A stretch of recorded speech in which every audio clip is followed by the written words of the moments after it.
कुछ प्रश्न पूछती हूँ, आप समाधान दीजिए।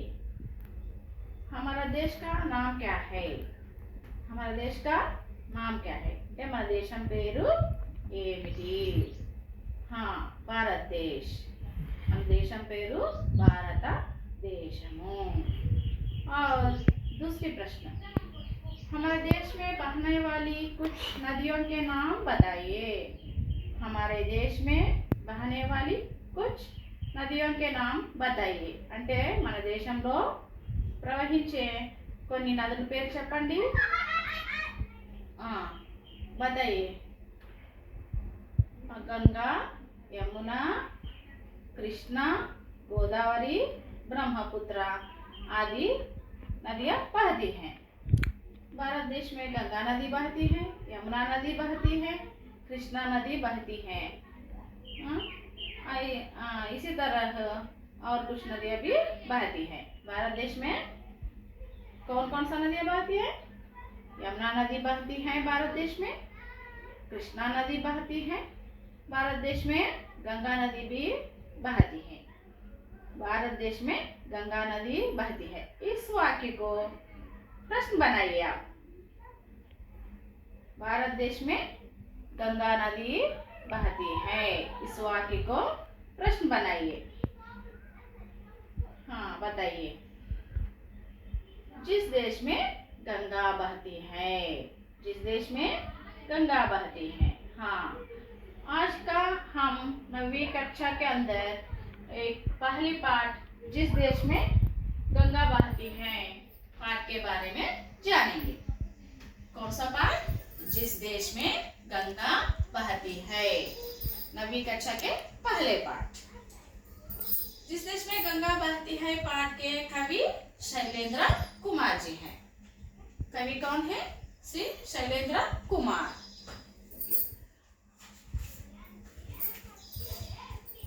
इस बच्चे इस चित्र देखिए, पहले चित्र देखिए। चित्र में नीचे 3 प्रश्न दिया गया है। पहले प्रश्न, चित्र में क्या क्या दिखाई दे रहा है? पहले प्रश्न क्या है? चित्र में क्या क्या दिखाई दे रहा है అంటే ఇక్కడ ఉన్న చిత్రం ఉంది కదా, బొమ్మ ఉంది కదా, ఈ బొమ్మలో ఏమేమి కనిపిస్తున్నాయి అని।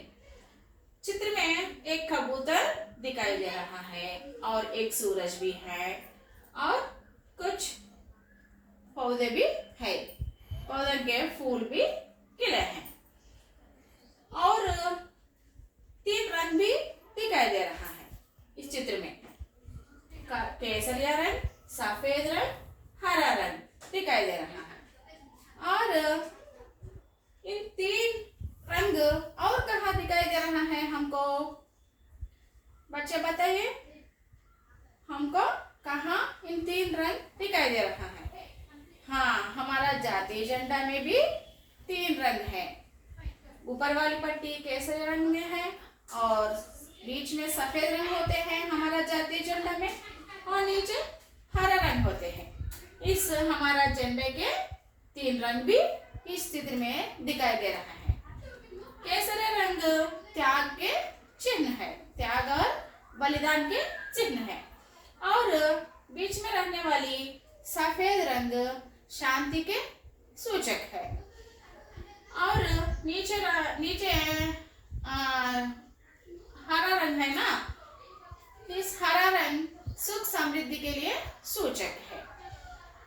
और कपोत है ना, कबूतर को कपोत भी कह सकते हैं, कबूतर को शांति कपोत भी कह सकते हैं।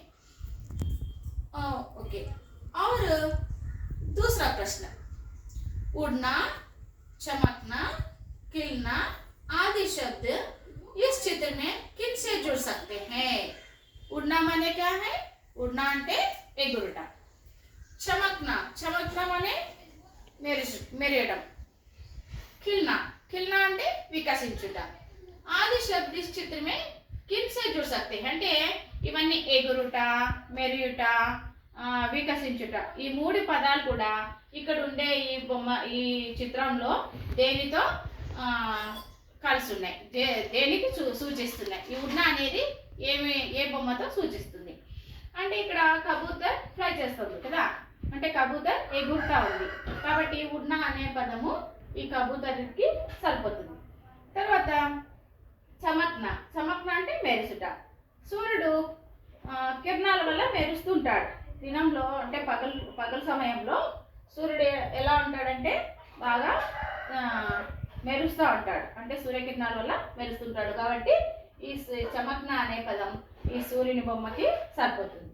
నెక్స్ట్ కిల్నా అంటే వికసించుట. ఇక్కడ పౌదోంకే ఫుల్ హ్యానా, ఈ పూలు వికసించి ఉన్నాయి కాబట్టి ఈ కిల్నా అనే పదము ఈ పూల్కి సరిపోతుంది. ఇలా उड़ना चमकना खिलना ने इन तीन शब्द कबूतर के लिए और सूरज के लिए और फूल के लिए जुड़ सकते हैं.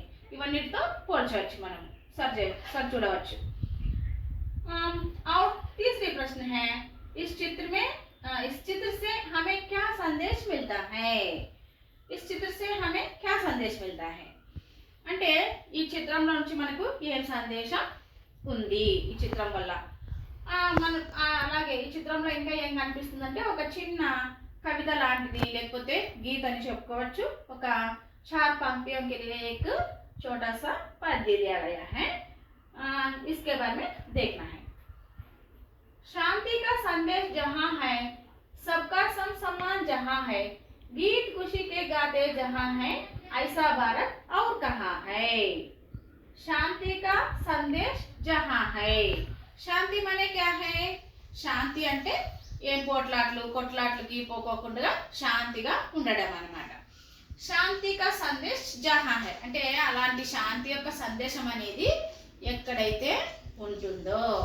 అలాగే సబ్కా సమ్మాన్ జహా హై అందరినీ సమానంగా గౌరవించే భావన అనేది ఎక్కడైతే ఉందో, అంటే బీద ధనిక లేకపోతే మతాలను చూడడం కానీ ఇలాంటి వేరే తారతమ్య భేదాలు లేకోకుండా అందరినీ సమానంగా గౌరవించేటటువంటి వాళ్ళు ఎక్కడున్నారో అలాంటి దేశం. గీత్ ఖుషీకే గాతే జహా హై పాటల్ని సంతోషంగా స్వేచ్ఛగా ఎక్కడ పాడుకోగలుగుతారో. ఐసా భారత్ ఔర్ కహా హై అలాంటి భారతదేశం ఇంకా ఎక్కడైనా ఉందా అని ఈ పద్యం యొక్క భావన.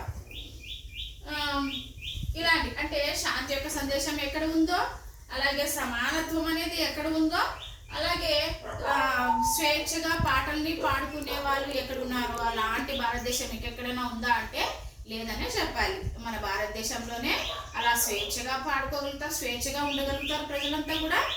అలాగే అందరినీ సమానంగా గౌరవిస్తారు, అలాగే కలిసిమెలిసి ఉండడం అనే ఒక భావన కూడా మన భారతదేశంలో ఉంది. తర్వాత ఒక శాంతి అనే సందేశాన్ని కూడా మన దేశంలో చూడవచ్చు. అలాంటి సందేశం మనకు ఈ చిత్రం ద్వారా మనకు సందేశం ఉంది. ఈ చిత్రంలో మనకు అలాంటి సందేశం ఉంది.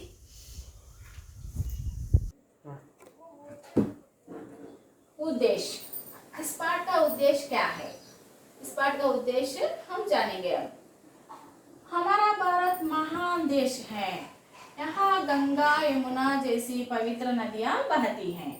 भारतवासी सत्य अहिंसा धर्म न्याय परोपकार सद्भावना मानवता आदि महान गुणों की पहचान है. इसे बनाए रखना हर भारतीय का कर्तव्य है. అంటే ఈ పాఠం యొక్క ఉద్దేశం ఏమంటే హమారా భారత్ మహాన్ దేశ హే అంటే మన భారతదేశం చాలా గొప్పది అన్నమాట. ప్రాచీన కాలం నుంచి కూడా గొప్పదిగా పిలువబడుచున్నది. యహా గంగా యమునా చేసి పవిత్ర నదియా బహతి హై అంటే ఇక్కడ అంటే మన భారతదేశంలో గంగా నది యమునా నది అలాంటి పవిత్రమైన నదులు, కృష్ణ తుంగభద్ర ఇలాంటివన్నీ కూడా పవిత్రమైన నదులన్నీ కూడా ప్రవహిస్తున్నాయి మన భారతదేశంలో. ఎక్కడ ప్రవహిస్తున్నాయి? మన భారతదేశంలోనే ప్రవహిస్తున్నాయి. భారతవాసి సత్య అహింస ధర్మ న్యాయ పరోపకార్ సద్భావన మానవత ఆది మహాన్ గుణం కి పహచాన్ హై అంటే భారతీయులు ఎలాంటి వాళ్ళంటే భారతదేశంలో నివసించేవాళ్ళు. భారతవాసి అంటే ఏమి? భారతదేశంలో నివసించేవారు అని అర్థం. సత్య అంటే సత్యము. భారతదేశంలో నివసించే వాళ్ళు ఎలాంటి వాళ్ళంటే సత్యంనే పలుకుతారు, ఎప్పుడు కూడా అసత్యాన్ని పలుకరు, సత్య మార్గంలోనే నడుస్తారు. అలాగే అహింసా మార్గంలో నడుస్తారు. అలాగే ధర్మం అంటే ధర్మబద్ధంగానే ఉంటారు, న్యాయంగానే నడుచుకుంటారు. అలాగే పరోపకార్. పరోపకార్ అంటే ఏమి? ఇంకొకరికి సహాయం చేసేదన్నమాట. అంటే ఇతరులకి ఏదైనా ఆపద ఉంటే లేకపోతే ఇంకా ఏదైనా హెల్ప్ కావాలంటే అలా హెల్పింగ్ నేచర్ అన్నమాట. సహాయం చేసే గుణం కూడా భారతదేశంలోని నివసించే ప్రజలకి ఉంది. అలాగే సద్భావన అంటే మంచి భావన అన్నమాట. అందరితో కలుపుకోలుగా ఉండే ఒక భావన అనేది కూడా భారతదేశంలో నివసించే ప్రజలకి ఉంటుంది. మానవత. మానవత అంటే మానవత్వం. మానవత్వం అంటే ఏమి? అంటే ఇంకొకరిని హింసించి ఆనందపడడం కానీ అలాంటివి కాకుండా మానవత్వంతో ఎవరికైనా ఏదైనా అయితే వాళ్ళని కొంచెం ఏదైనా సహాయం చేయడం కానీ అలాంటి మానవత్వ ధోరణి కూడా మన భారతదేశంలో నివసించే ప్రజలకి ఉంటుంది. ఆది అంటే మొదలగునవి. ఇలాంటి మంచి గుణాలన్నీ కూడా మన భారతదేశంలో నివసించే ప్రజలకి ఉంటాయి. ఇవన్నీ మహాన్ గుణంకి పాచారు. ఇవన్నీ ఇన్ని మంచి గుణాలని గొప్ప గుణాలని మన భారతదేశంలో ప్రజల్లోనే గుర్తించగలుగుతాం. इसे बनाए रखना हर भारतीय का कर्तव्य है. इसे बनाए रखना हम हर भारतीय का कर्तव्य है. हर माने क्या है? हर అంటే ప్రతి. ఇలా ఈ మంచి గుణాలన్నీ కూడా అలాగే అలాగే మనము ఉండేట్లుగా చూసుకోవడం అనేది, అంటే అలాంటి ధర్మబద్ధంగా న్యాయంగా మానవత్వంతో సద్భావనతో ఇలాంటి మంచి గుణాలను అలాగే పొంది మనం కూడా అలాగే నడుచుకోవడం అనేది మన కర్తవ్యము, ప్రతి ఒక్క భారతీయుడి కర్తవ్యము అని ఈ పాఠం యొక్క ఉద్దేశం. కవి పరిచయం. కవి శైలేంద్ర కుమార్ జీ. కవి ఎవరు? జిస్ దేశ్ మే గంగా బహతీ హై పాటకి కవి ఎవరంటే శైలేంద్ర కుమార్ జీ హై. जिस देश में गंगा बहती है एक हिंदी सिनेमा है. అంటే ఒక హిందీ సినిమా అన్నమాట. ఈ జిస్ దేశ్ మే గంగా బహతీ హై అనేది ఒక హిందీ సినిమా. ఇది 1960 సంవత్సరంలో తీయబడింది. ఈ హిందీ సినిమాలో అంటే ఒక పాట అన్నమాట. మన ఈ జిస్ దేశ్ మే గంగా బహతీ హై పాఠం అనేది మన భారతదేశం మన హిందీ సినిమాలోని ఒక పాటని ఇక్కడ మనము పాఠంగా చదువుకుంటున్నాం. ఈ जिस देश में गंगा बहती है गीत एक गीत शीर्षक का गाना है. ఈ शीर्षक का गाना शैलेंद्र कुमार जी ने रचना किया. అంటే ఏమి? ఈ పాటలు జిస్ దేశ్ మే గంగా బహతీ హై సినిమాకి పాటలన్నీ కూడా శైలేంద్ర కుమార్ గారే రాశారు. ఆ పాటల్లో ఒక టైటిల్ సాంగ్ అంటే పేరు పైన సినిమా పేరు పైన ఉండే ఒక పాటని మనము చదువుకుంటున్నాం ఇప్పుడు. అలాగే శైలేంద్ర కుమార్ జీకా జీవన్ కాల్. జీవన్ కాల్ అంటే ఏమి? ఆయన ఎప్పుడు జన్మించాడు, ఎప్పుడు మరణించాడు, అంటే ఆయన జీవిత కాలం ఎక్కడి నుంచి ఎంత సంవత్సరం వరకు ఉంది అని. అంటే ఆయన జన్మ ఎప్పుడు జన్మించాడు? 1923 में हुआ. उनका जन्म 1923 में हुआ. किसका जन्म? शैलेंद्र कुमार जी का जन्म 1923 में हुआ और उनका मरण 1966 में हुआ. ఆయన ఎప్పుడు మరణించారంటే 1966 సంవత్సరంలో మరణించారు. ఎవరు? శైలేంద్ర కుమార్ గారు. ఈ శైలేంద్ర కుమార్ గారు ఎవరు? जिस देश में गंगा बहती है पाठ की रचयिता. विशेषता ये कई प्रसिद्ध फिल्म गीतों की रचना. ఈయన చాలా ప్రసిద్ధిగాంచిన సినిమాలకి పాటల్ని రాశాడు. ఎవరు? శైలేంద్ర కుమార్ గారు చాలా ప్రసిద్ధిగాంచిన సినిమాలకి పాటలు రాశారు. చాలా సినిమాలు రాశారు. దానిలో 3 बार फिल्म फेयर अवार्ड से सम्मानित हुए. ఆ సినిమాకి పాటలు రాసినందుకు గాను మన శైలేంద్ర కుమార్ గారికి 3 సార్లు ఫిల్మ్ ఫేర్ అవార్డు కూడా వచ్చింది. సన్మానించారనమాట. ఫిల్మ్ ఫేర్ అవార్డుతో సన్మానించబడినాడు శైలేంద్ర కుమార్ గారు.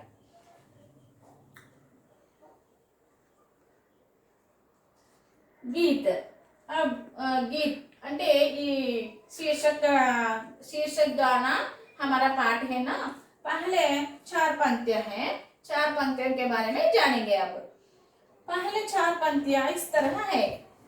होंठों पे सच्चाई रहती है, जहाँ दिल में सफाई रहती है, हम उस देश के वासी हैं जिस देश में గంగా బహతి హై। ఇది ఒక సినిమా పాట అని చెప్పుకున్నాం కదా, అలాగే కొంచెం పాడుకుందాం। होंठों पे सच्चाई रहती है, जहाँ दिल में सफाई रहती है, होंठों पे सच्चाई रहती है, जहाँ दिल में सफाई रहती है, हम उस देश के वासी हैं जिस देश में गंगा बहती है, हम उस देश के वासी हैं जिस देश में गंगा बहती है। अब इस पद्य के कुछ शब्दार्थ। होंठ, होंठ माने पेदవులు, होंठ అంటే ఏమి पेदవులు। సచాయి, సచాయి माने నిజము, సచాయి అంటే ఏమి నిజము। नेक्स्ट दिल, दिल माने क्या है, दिल అంటే హృదయం। సఫాయి, సఫాయి అంటే పరిశుభ్రత। బహన అంటే ప్రవహించుట, బహన माने क्या है ప్రవహించుట। और నివాసి, నివాసి అంటే ఏమి, నివాసి माने क्या है, నివాసి అంటే నివసించేవాడు। భారతవాసి అంటే భారతదేశంలో నివసించేవారు అని అర్థం। ఇప్పుడు దీనిని इस पद्य का भावार्थ समझेंगे। होंठों पे सच्चाई रहती है, होंठों पे सच्चाई रहती है। होंठ माने क्या है पेदవు, सच्चाई माने వాస్తవం నిజం। అంటే होंठ, होंठ అంటే पेदవులు। భారతదేశంలోని ప్రజలందరికీ పెదాల పైన అంటే ఏమి, మనం ఎప్పుడు కూడా సచ్చాయి रहती है, होंठों पे सच्चाई रहती है అంటే పెదవుల పైన ఎప్పుడు కూడా నిజమే ఉంటుంది, అంటే వాళ్ళు నిజాన్నే పలుకుతారు అని అర్థం, అక్కడ వాస్తవాన్నే పలుకుతారు అని అర్థం। జహా దిల్ మే సఫాయి రహతి హై, ఎక్కడైతే హృదయంలో శుభ్రంగా ఉంటుందో అంటే నిర్మలంగా ఉంటుందో, భారతదేశంలోని ప్రజలకి వాళ్ళ హృదయం ఎప్పుడు నిర్మలంగా ఉంటుందన్నమాట, అంటే అందరినీ ఆదరించేవారుగా ఉంటారు। నెక్స్ట్ हम उस देश के वासी हैं जिस देश में गंगा बहती है, हम उस देश के वासी हैं అంటే ఎక్కడైతే నిజాన్నే పలుకుతారో, ఎక్కడైతే వాళ్ళ హృదయం కూడా నిర్మలంగా ఉంటుందో అలాంటి దేశంలో हम उस देश के वासी हैं, అలాంటి దేశస్థులం మేము, ఆ దేశస్థులం మేము। ఏ దేశస్థులు అంటే जिस देश में गंगा बहती है, ఏ దేశంలో అయితే గంగా నది ప్రవహిస్తుందో ఆ దేశంలోని ప్రజలం మేము, ఆ దేశంలో నివసించే వాళ్ళం మేము అని అర్థము ఈ పద్యానికి। और दूसरा पद्य, मेहमान जो हमारा होता है वो जान से प्यारा होता है, ज्यादा का नहीं लालच हमको तोड़े में गुजारा होता है। गाना के रूप में सुनाएंगे।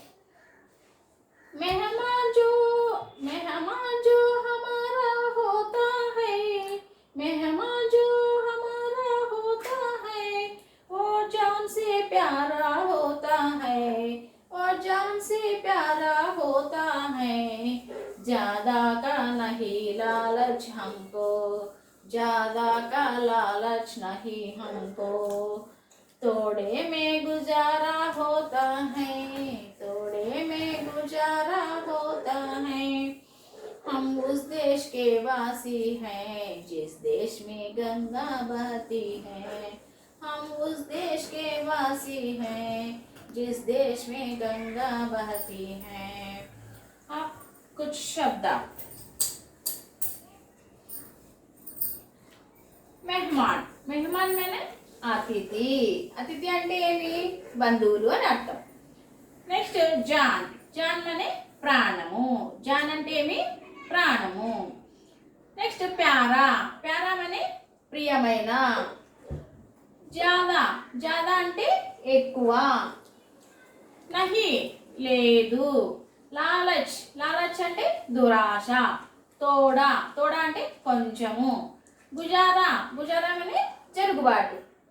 ఇలా मेहमान जो हमारा होता है मेहमान जो हमारा होता है మెహమాన్ అంటే ఏమని చెప్పుకున్నాం అతిథులు అని చెప్పుకున్నాం అంటే మెహమాన్ అంటే అతిథులు అతిథులు జో మెహమాన్ జో హమారా హోతా హై అతిథులు అంటే మా బంధువులు అని అనుకుంటాం అతిథుల్ని మా బంధువులు మా వాళ్ళు అని అనుకుంటాం హమారా హోతా హై మాది అని అనుకుంటాం అన్నమాట మా వాళ్ళు అని ఓ జాన్ సే ప్యారా హోతా హై ఓ అంటే వారిని ఎలా చూసుకుంటామంటే ప్రాణం కంటే ఎక్కువగా ప్రేమిస్తాం మేము ఎలాంటి వాళ్ళని ఎవరైతే మాకు బంధువులని మా ఇంటికి వస్తారో వాళ్ళని ఎలా చూసుకుంటామంటే ప్రాణం కంటే ఎక్కువగా చూసుకుంటాము జ్యాదా కా నహీ లాలచ్ హమ్కో జ్యాదా మనే ఎక్కువ అంటే ఎక్కువ లేదు మాకి ఏమిటి లేదు ఎక్కువ లాలచ్ అంటే ఏమి దురాశ మాకి దురాశ అనేది ఎక్కువ లేదు ఎవరికి భారతీయులకి దురాశ అనేది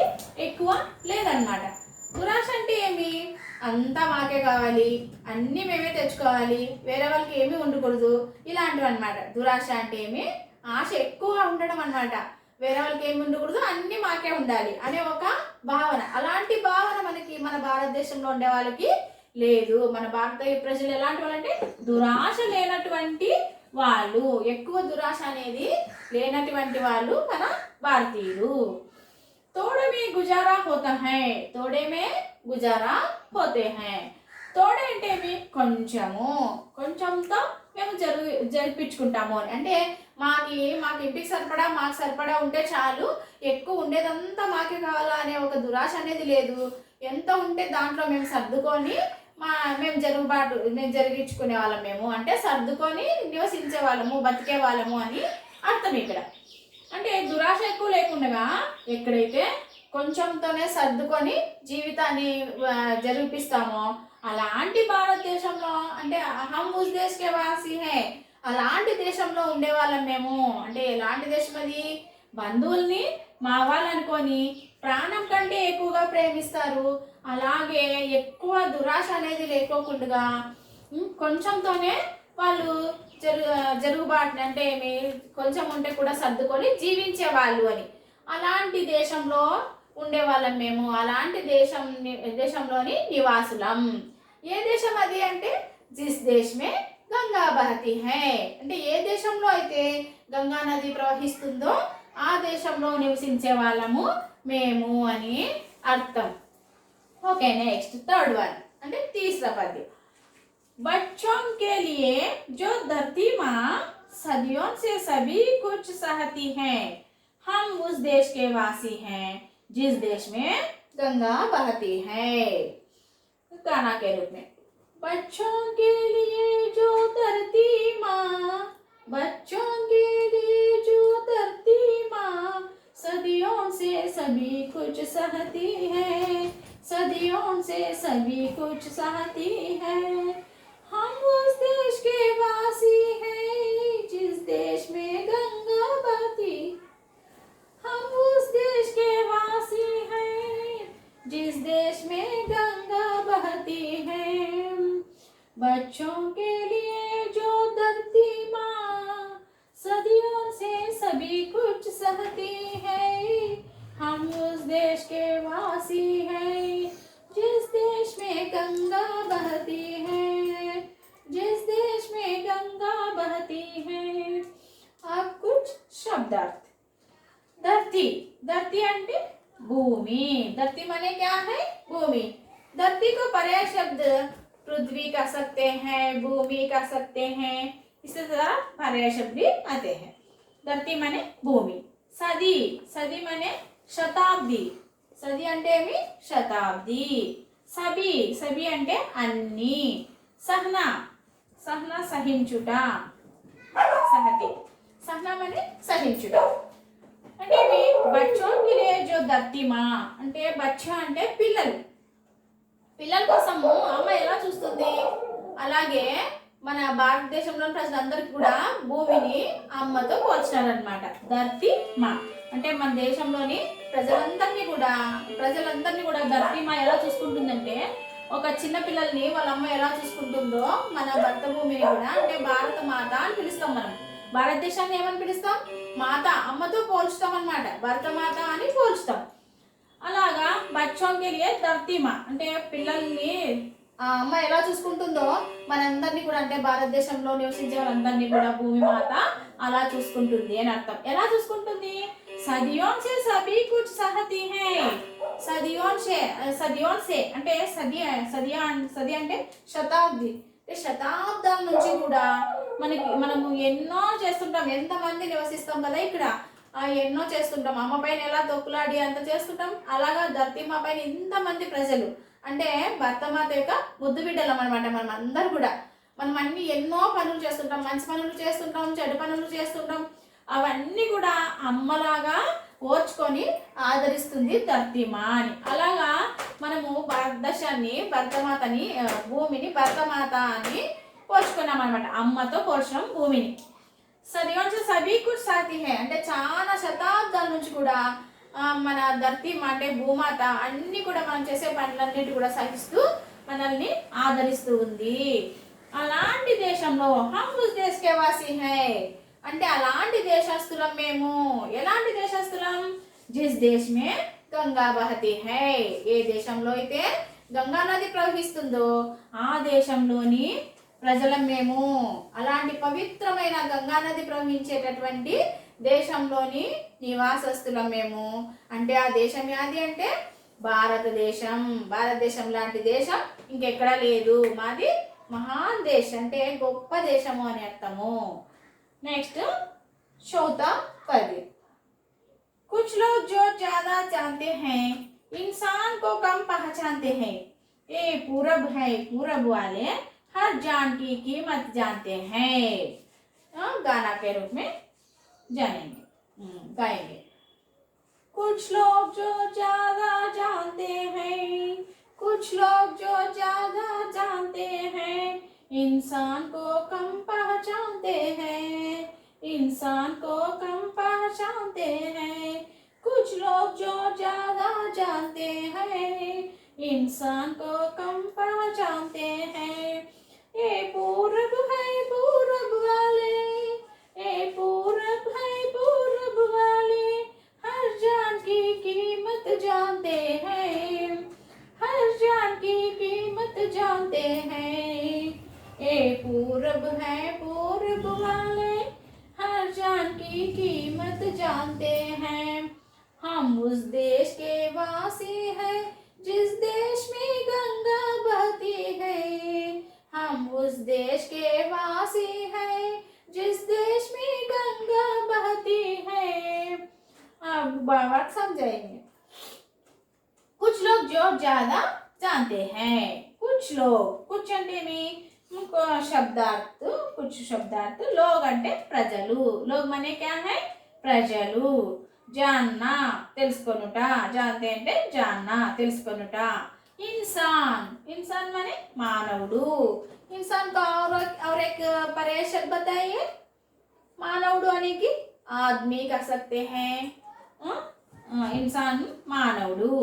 కమ్, కమ్ మనే తక్కువ, కమ్ అంటే తక్కువ. पूरब, पूरब माने क्या है? तूर्पु. हर, हर అంటే ప్రతి.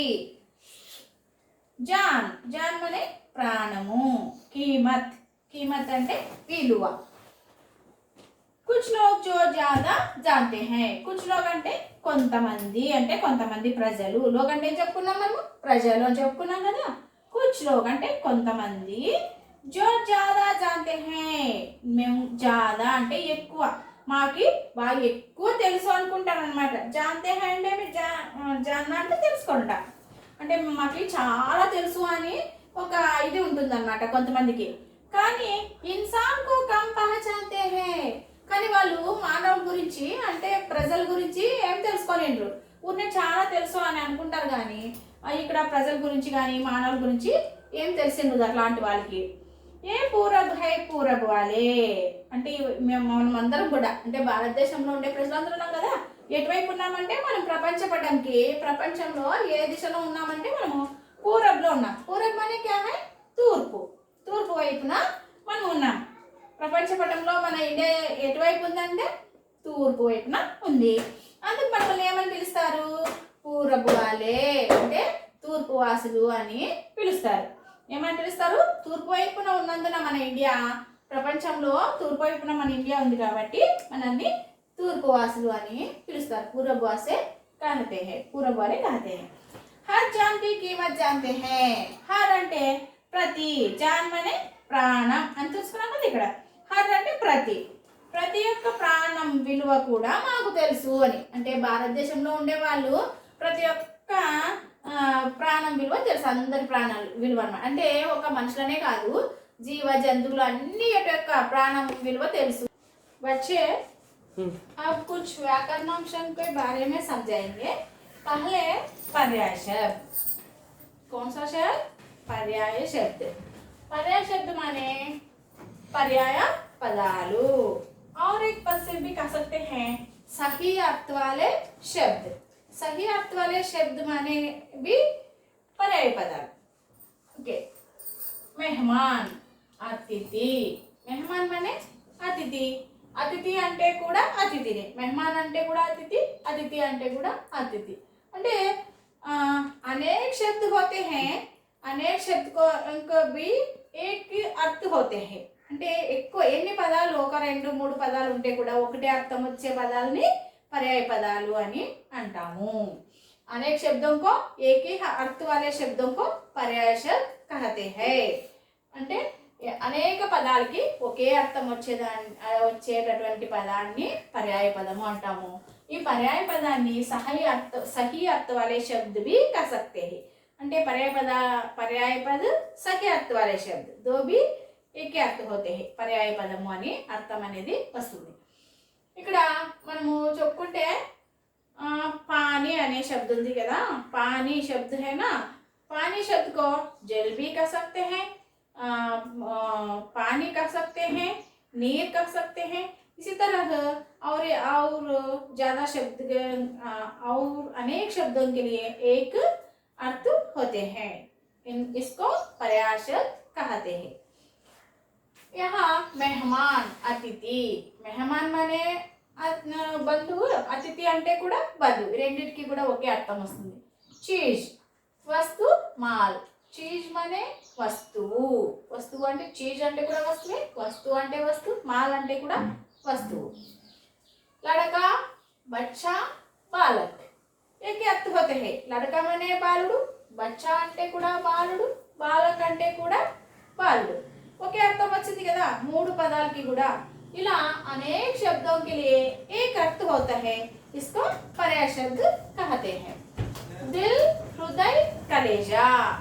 दिल అంటే కూడా హృదయమే, హృదయ అంటే కూడా హృదయమే, कलेजा అంటే కూడా హృదయమే. ఇలా इन तीन शब्दों को भी हृदय कह सकते हैं. అంటే హృదయము అని అర్థం వస్తుంది తెలుగులో. ఇన్సాన్. ఇన్సాన్ মানে మనిషి. అంటే आदमी అంటే కూడా మనిషి, నర అంటే కూడా నరుడు, నరుడు అంటే కూడా మనిషినే. इन तीन शब्दों के लिए भी एक अर्थ होते हैं మనిషి. और धरती. धरती అంటే ఏమి? భూమి. धरती, पृथ्वी, जमीन, भूमि. इन चार शब्दों को भी एक ही अर्थ होता है. कौन सा अर्थ है? भूमि. भूमि कह सकते हैं. लालच. లాలచ్ అంటే ఏమని చెప్పుకున్నాం మనము? ఇక్కడ దురాశ అని చెప్పుకున్నాం. లాలచ్ అన్న దురాశ, లోభ అంటే కూడా దురాశనే, దురాశ అంటే కూడా దురాశ. इन सभी इन तीन शब्दों को भी एक अर्थ होता है दुराशा. और प्यार. प्यार అంటే ఏమి? ప్రేమ. ప్యార్ మనే ప్రేమ, మొహబ్బత్, ప్రేమ. అంటే మొహబ్బత్ అంటే కూడా ప్రేమని, ప్రేమ అంటే కూడా ప్రేమని. इन तीन शब्दों के लिए भी एक अर्थ होते हैं प्रेम. इसी तरह अनेक शब्दों को एक ही अर्थ होने से उनका पर्याय शब्द कर सकते हैं हम. पर्याय शब्द को और एक सही अर्थ वाले शब्द भी कर सकते हैं. पर्याय शब्द माने पर्याय शब्द पदालु, सही अर्थ वाले शब्द भी पर्याय शब्द कर सकते हैं. అంటే మీ సహి అర్థ वाले शब्द కూడా పర్యాయ పదాలు అని పిలుస్తాం. बाद में विलोम शब्द. विलोम शब्द. विलोम शब्द माने వ్యతిరేక పదం. విలోమ శబ్ద అంటే ఏమి? వ్యతిరేక పదం. విలోమ శబ్ద అంటే కూడా వ్యతిరేక పదమే. దీన్ని उल्टे शब्द, विपरीतार्थक शब्द भी कह सकते हैं. विलोम शब्द को उल्टे शब्द, विपरीतार्थक शब्द भी कह सकते हैं। विलोम शब्द माने व्यतिरेक पदम, उल्टे शब्द माने भी व्यतिरेक पदम और विपरीतार्थक शब्द माने भी व्यतिरेक पदमु అంటే ऑपोजिट वर्ड।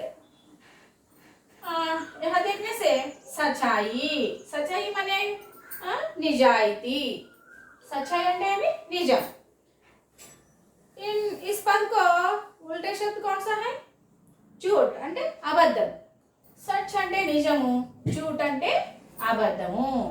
సఫాయి, సఫాయి అంటే క్లీన్నెస్ అంటే సఫాయి అంటే పరిశుభ్రత, శుభ్రంగా ఉండడం అన్నమాట, నీట్ గా పెట్టుకోవడం। అలాగే దానికి వ్యతిరేక పదం ఏమొస్తుంది? गंदगी, सफाई गंदगी। और तोड़ा, तोड़ा అంటే కొంచెము। इसका विलोम शब्द इन शब्द के इस शब्द का विलोम शब्द ज्यादा అంటే తోడా అంటే కొంచెము, ज्यादा అంటే ఎక్కువ। ప్రేమ ద్వేష్, ప్రేమ ప్రేమకి ఏమొస్తుంది? ప్రేమ అంటే ప్రేమ, ద్వేష అంటే ద్వేషము। प्रेम शब्द को विलोम शब्द क्या हो सकता है? द्वेष, प्रेम द्वेष। धरती, धरती माने भूमि, भूमि की व्यतिरेक पदम ఏమొస్తుంది? आकाश। धरती शब्द को विलोम शब्द आकाश हो सकता है, ఆకాశం అనేది వస్తుంది అన్నమాట। धरती అంటే భూమి, ఆకాశం అంటే ఆకాశం। నెక్స్ట్ అధిక్ కమ్, అధిక్ అంటే ఎక్కువ, దానికి తక్కువ అనే వర్డ్ కదా విలోమ शब्द कम వస్తుంది, కమ్ అంటే తక్కువ। అధిక్ शब्द को विलोम शब्द क्या हो सकता है? कम అంటే తక్కువ। अपना पराया, अपना माने क्या है? अपना అంటే మనది, अपना అంటే మనది। इन शब्द को विलोम शब्द कौन सा है? पराया, पराया అంటే వేరే వాళ్ళది। अपना माने మనది, पराया అంటే వేరే వాళ్ళది। अपना शब्द को विलोम शब्द पराया। और अंधेरा, अंधेरा माने चीकटी, इसको विलोम शब्द प्रकाश। इन शब्द के अंधेरा शब्द का विलोम शब्द क्या हो सकता है? प्रकाश అంటే अंधेरा అంటే చీకటి, प्रकाश అంటే వెలుగు। ఇలా विलोम शब्द कह सकते हैं इन शब्दों को। सच्चाई झूठ, सफाई गंदगी, तोड़ा ज्यादा, प्रेम द्वेष। धरती आकाश, अधिक कम, अपना पराया, अंधेरा प्रकाश। अब कुछ वचन बदलो।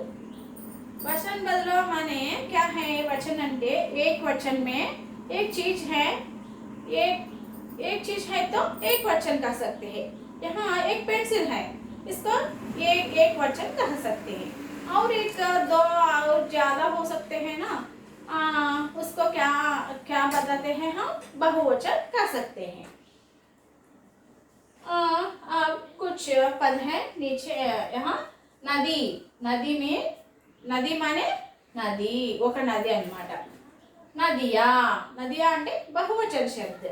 एक नदी को नदी बता सकते हैं।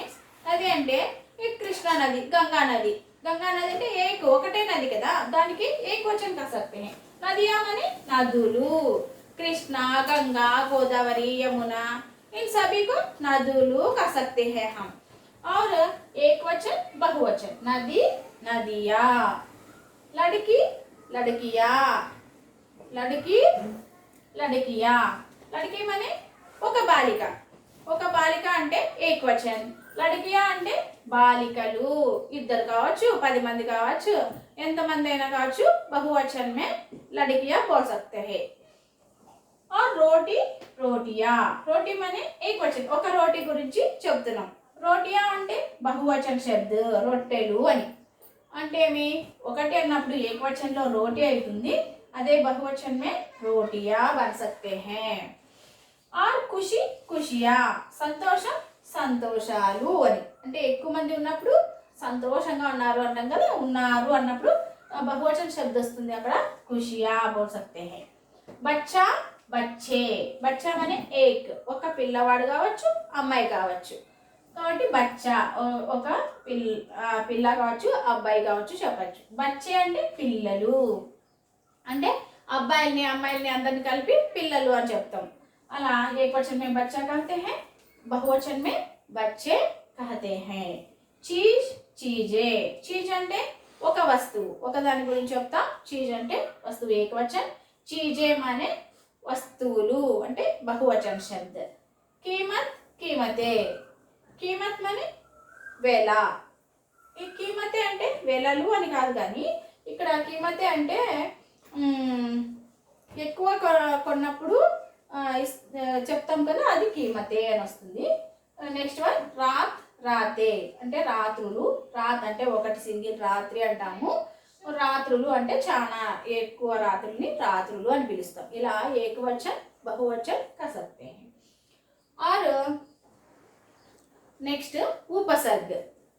उपसर्ग जो शब्दांश किसी शब्द के आगे जुड़कर उन शब्द के अर्थ में परिवर्तन कर देते हैं उसे उपसर्ग कहते हैं. దేన్ని ఉపసర్గ అని పిలుస్తామంటే ఒక శబ్దాంశ, జో శబ్దాంశ అంటే ఏదైనా ఒక పదం ఉంటుంది, ఆ పద కిసి శబ్దకే అంటే ఆ శబ్దానికి आगे जुड़कर అంటే ఒక అక్షరం కావచ్చు, एक अक्षर भी हो सकते हैं, दो अक्षर भी हो सकते हैं. आगे जुड़ने से अर्थ में परिवर्तन होते हैं అంటే अर्थ बदल हो जाता है, उसको उपसर्ग कहते हैं. అంటే ఏమంటే ఒక పదం ఉంటుంది, ఆ పదానికి ఒక అక్షరం అవ్వచ్చు, రెండు అక్షరాలు అవ్వచ్చు, ముందు జోడిస్తే దాన్ని ఆ అక్షరాలు ఏవైతే జోడించుంటామో ఆ అక్షరాలని ఉపసర్గ అని పిలుస్తాం. ఇప్పుడు ఉదాహరణకి జై అపజయ్. జై మనే క్యా హై, జై అంటే విజయం. అలాగే ఈ జైకి అప అనే ఈ రెండు అక్షరాలని కలిపినందువల్ల అపజయ్ అంటే ఈ దో అక్షर मिलने से जय शब्द को आपा ने आपा इन दो अक्षर मिलने से अपजय हो गया. अपजय होने से अर्थ बदल हो गया. अपजय माने क्या है, जय అంటే విజయము, అపజయ అంటే అపజయము. అంటే జయ అంటే గెలవడం, అపజయ అంటే ఓడిపోవడం అని వస్తుంది అనమాట. అలా అర్థం మారిపోతుంది. నెక్స్ట్ వన్ చూడండి, జ్ఞాన్ అజ్ఞాన్. జ్ఞాన్ మరి జ్ఞానం. अज्ञान అంటే आ जोड़ने से, आ अक्षर जोड़ने से, ज्ञान को आ अक्षर आगे जोड़ने से क्या हो गया, अज्ञान हो गया. అంటే అజ్ఞాన్ అంటే ఏమి, జ్ఞానం లేని వాళ్ళు అని अज्ञान. नेक्स्ट डर निडर. डर शब्द को नी जोड़ने से निडर हो गया.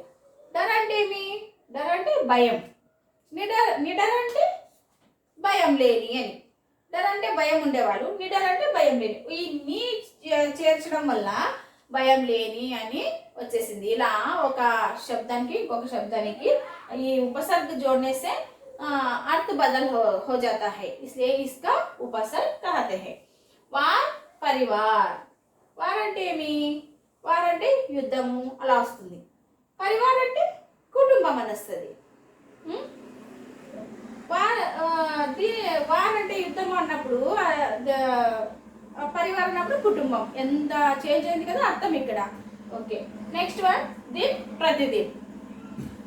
దిన్ అంటే ఏమి, ఒక రోజు అన్నమాట, ఈ రోజు అని చెప్తాం. ప్రతిదిన్ అంటే ప్రతిరోజు అన్నమాట. ఇలా పదాల్లో అర్థం అనేది మారిపోతుంది. అంటే ఇక్కడ ఉపసర్గమనే आगे जुड़ने से शब्दांश को अक्षर, एक अक्षर भी हो सकते हैं, दो अक्षर भी हो सकते हैं, आगे जुड़ने से अर्थ बदल हो जाता है, इसलिए इसका उपसर्ग कह सकते हैं हम. बाद में प्रत्यय. प्रत्यय जो शब्दांश किसी शब्द के अंत में जुड़कर, उपसर्ग में क्या आगे जोड़ने से अर्थ बदल जाता है. प्रत्यय में अंत में जोड़ना है, अंत में कुछ अक्षर जोड़ना है. जो शब्दांश किसी शब्द के अंत में जुड़कर उन शब्द के अर्थ में परिवर्तन कर देते हैं उसे प्रत्यय कहते हैं. నేమి ఏదైతే ఒక పదం ఉందో దానికి అంతమే అంటే ఆ శబ్దానికి లాస్ట్ లో ఒకటి కానీ రెండు కానీ అక్షరాలు జోడ్నేసే అంటే కలిపితే उन शब्द के अर्थ में परिवर्तन कर देते हैं. ఆ పదంలో అర్థం అనేది మారిపోతుంది అని అర్థం. उसे प्रत्यय कहते हैं. దాన్ని ప్రత్యయ అని పిలుస్తాం. उपसर्ग में आगे जोड़ने से अर्थ बदल जाते हैं. प्रत्यय में क्या, अंत में जोड़ने हैं, कुछ अक्षर को अंत में जोड़ने से अर्थ को बदल जाते हैं. उदाहरण के लिए गुण गुणवान गुण माने गुणमु అని అర్థం गुणवान అంటే गुणवंतुడు ఈ वान जोड़ने से अंत में वान अने वान ऐसा दो अक्षर जोड़ने से गुणवंतुడు అని అర్థం మారిపోయింది गुणवान से बदल जाता है भाग्य भाग्यवान भाग्यम अने अदृष्टం भाग्यवान అంటే अदृष्टवंतुడు भाग्य शब्द को ये वान जुड़ने से वान ऐसा दो अक्षर जुड़ने से भाग्यवान అంటే భాగ్యవంతుడు అనే అర్థం మారిపోయింది నెక్స్ట్ ఛాత్ర ఛాత్ర ఛాత్ర ఛాత్ర అంటే విద్యార్థి ఛాత్ర అంటే విద్యార్థి అబ్బాయి గురించి చెప్పడం ఛాత్ర అంటే విద్యార్థిని ఈ आकार शब्द जोड़ने से विद्यार्थिनी हो गया इसी तरह शिष्य शिष्या शिष्य అంటే శిష్యుడు शिष्य అంటే शिष्युरालु అని అర్థం ये आकार शब्द जोड़ने से शिष्य को शिष्या हो गया शिष्या माने विद्यार्थिनी इसी तरह अर्थ बदल जाता है ये आकार शब्द अंत में जोड़ने से शिष्या हो गया इसलिए शिष्या माने विद्यार्थिनी अर्थ विद्यार्थिनी ऐसा अर्थ बदल गया देहात देहाती और एक उदाहरण देहात देहाती देहात माने पल्ले पल्ले అంటే एक विलेज देहात అంటే విలేజ్ దేహాతి అంటే పల్లెవాసి అని అంటే పల్లెలో నివసించేవాడు అని అర్థం देहात को ईकार शब्द जोड़ने से देहात शब्द को ईकार शब्द जोड़ने से देहाती हो बदल जाता है देहाती माने पल्लेवासी यानी अर्थम बच्चे अब हम कुछ प्रश्न पूछती हूँ मैं आप समाधान दीजिए पहला प्रश्न जो है जिस देश में गंगा बहती है कैसा पाठ है पहला प्रश्न का क्या है जिस देश में गंगा बहती है कैसा पाठ है जिस देश में गंगा बहती है ఎలాంటి పాఠము ఎలాంటి పాఠము जिस देश में गंगा बहती है गीत है एक फिल्म गीत है सिनेमा गीत है और दूसरा प्रश्न जिस देश में गंगा बहती है पाठ का कवि कौन है जिस देश में गंगा बहती है पाठ का कवि कौन है అంటే जिस देश में गंगा बहती है పాఠంని రాసిన కవి ఎవరు కవి ఎవరు ఇందాక చెప్పుకున్నాం కదా మనము కవి పేరు కవి గురించి చెప్పుకున్నాం కదా ఎవరో కవి చెప్పండి మరి कवि ఎవరంటే जिस देश में गंगा बहती है पाठ के कवि शैलेंद्र कुमार जी है और तीसरा प्रश्न श्री शैलेंद्र कुमार जन्म कब हुआ श्री शैलेंद्र कुमार की जन्म कब हुआ అంటే మన కవి ఉన్నాడు కదా जिस देश में गंगा बहती है పాठ के कवि शैलेंद्र कुमार అని చెప్పుకున్నాం కదా ఆయన ఎప్పుడు జన్మించాడు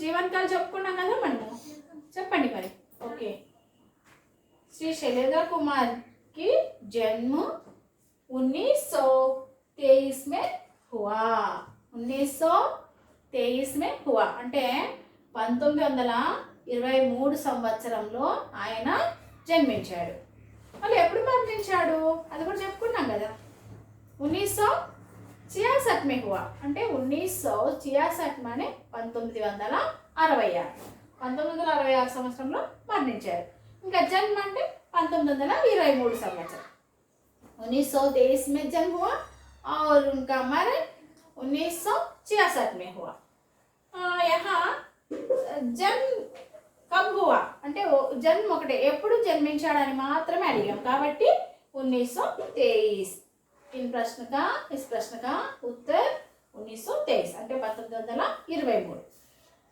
और चौथा प्रश्न होठों पे क्या रहती हैं होठों पे क्या रहते हैं అంటే మీ పెదవుల పైన ఏముంటుంది అంటే భారతదేశంలో నివసించే ప్రజలందరూ కూడా ఎలాంటి వారని చెప్పుకున్నాం మనం ఫస్ట్ పాయింట్ లో होठों पे क्या रहती है होठों पे सच्चाई रहती है అంటే మీ మనము భారతదేశంలో నివసించే ప్రజల పెదాల పైన ఎప్పుడు కూడా నిజమే ఉంటుంది అంటే వాళ్ళు ఎప్పుడు కూడా నిజాన్నే పలుకుతారు అని చెప్పుకున్నాం కదా అది హోంఠం పే క్యా రహతి హై అంటే పెదాల పైన ఎప్పుడు కూడా నిజమే ఉంది, నిజాన్నే మాట్లాడతారు.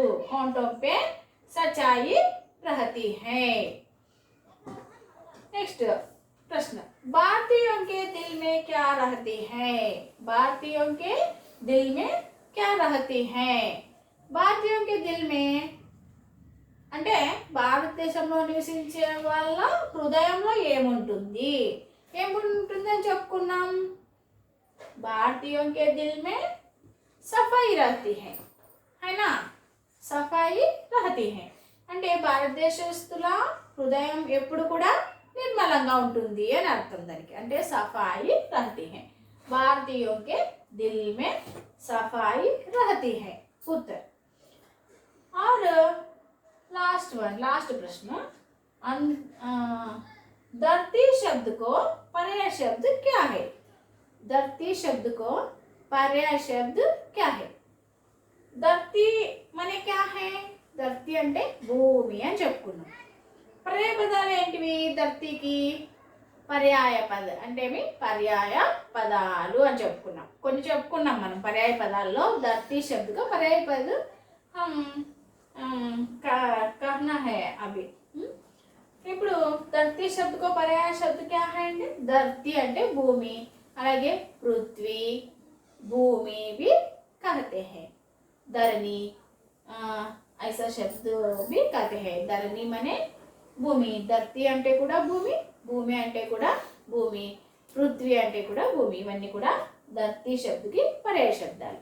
ధర్తీ శబ్దకో పర్యాయ శబ్ద क्या है అంటే भूमि, पृथ्वी, धरती, धरनी.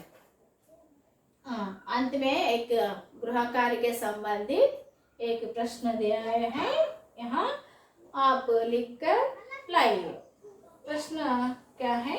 जिस देश में गंगा बहती है पाठ के कवि के बारे में लिखिए. जिस देश में गंगा बहती है पाठ के कवि के बारे में लिखिए. అంటే जिस देश में गंगा बहती है అనే పాఠం ఉంది కదా, దాన్ని రచించిన కవి ఎవరు? శైలేంద్ర కుమార్ గారు. ఆయన గురించి ఒక 4 వాక్యాలు రాసుకుంటారు. ఓకేనా बच्चे? अब सभी लोग, आप बच्चे सभी घर में रहिए और स्वस्थ रहिए और पढ़ाई पर भी ध्यान दीजिए. धन्यवाद.